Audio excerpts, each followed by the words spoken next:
जम्मू काश्मीरमधील पहलगाम येथील झालेल्या दहशतवादी हल्ल्यात 26 नागरिकांचा मृत्यू झाला। महाराष्ट्रातील 6 जणांचा हल्ल्यात मृत्यू झाला आहे। त्यानंतर केंद्र सरकार अलर्ट मोडवर आले आहे। पाकिस्तानासोबतचे 5 करार भारताने रद्द केले आहेत। या दहशतवादी हल्ल्याच्या पार्श्वभूमीवर वंचित बहुजन आघाडीचे अध्यक्ष प्रकाश आंबेडकर यांनी पुण्यात माध्यमांशी संवाद साधत काही सवाल उपस्थित केले आहेत। जिथे दहशतवाद्यांचे ट्रेनिंग सेंटर आहेत ते उद्ध्वस्त करण्यात यावेत असा सल्लाही त्यांनी दिला आहे। आंबेडकर म्हणाले, पाणी करार स्थगित करण्याचा सांगितला जात आहे। नद्याचं पाणी भारतीय सरकार वापरणार कसं याचा खुलासा केला नाही। त्याची खोली वाढवणार आहेत असं कळलं आहे। त्यापेक्षा अधिक पाणी कसं अडवणार हा सवाल उपस्थित होत आहे।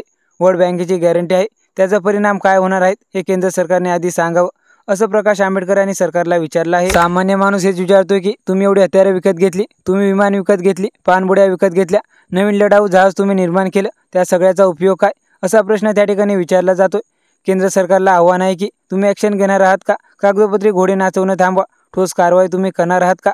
जे काही ते दिसतंय ते म्हणजे आर्मी उत्तर द्यायला तयार आहे, पण निर्णय घेण्याची राजकीय कमतरता निर्माण झाली आहे।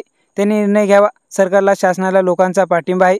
लोक शासनाच्या निर्णयाबरोबर राहतील असं आंबेडकरांनी यावेळी सांगितलं आहे। दहशतवादाविरोधात आंतरराष्ट्रीय देशाने भारताला पाठिंबा दर्शवला आहे, तरीसुद्धा मग असं म्हणताय की कारवाई होत नाही, म्हणजे नक्की काय? युद्धासारखी परिस्थिती जी निर्माण झाली आहे, आताच्या स्थितीमध्ये युद्ध करणं गरजेचं आहे असं तुम्हाला वाटतं का? माझं नेहमी म्हणणं असतं, युद्ध नाही, जिथे दहशतवाद्यांचे ट्रेनिंग सेंटर आहेत ते उद्ध्वस्त करण्यात यावेत। ते उद्ध्वस्त करत नसतील तर तुम्ही उद्ध्वस्त करा।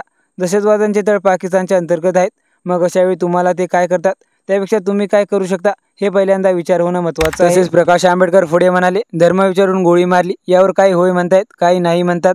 मात्र इथे मध्यम आणि राजकीय नेते नरेटिव्ह सेट करत आहेत। गेले ते भारतीय आहेत, ख्रिश्चन मुस्लिम पण मारले गेलेत। सर्वपक्षीय बैठकीत जर पंतप्रधान जात नाहीत म्हणजे किती सिरियस आहे ते लक्षात येतं। पंतप्रधानांनी त्यांना ब्रीफिंग करणं गरजेचं होतं। मी जर बैठकीत असतो तर वॉकआउट केलं असतं। सरकारने पर्यटकांना बाहेर काढलं, ही चूक केली। खरं तर त्यांना सपोर्ट करायला हवा होता। पर्यटकांच्या मनात भीती नव्हती, त्यांना सुरक्षा मिळणार की नाही हा प्रश्न होता। सरकारने पर्यटकांचा खर्च करायला हवा होता।